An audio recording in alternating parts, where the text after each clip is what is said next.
Hello，大家好。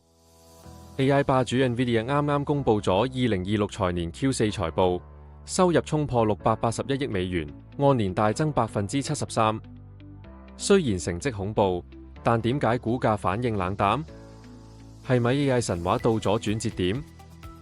核心業務數據中心收入大增82%。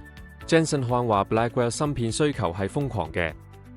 NVIDIA 而家唔止係賣芯片，係賣成套 AI 工廠系統，規模效應就係佢最強嘅護城河。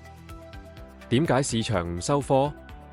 第一，增長開始正常化；第二，地緣政治令中國市場受壓；第三， HBM 同 CoWoS 依然供不應求。呢啲產能天花板係投資者最擔憂嘅地方。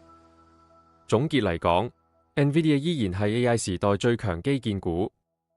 Forward P 斜線依仲處於合理水平，因為佢賣嘅係實打實嘅利潤。你覺得股價幾時破200蚊？下面留言討論，下次見。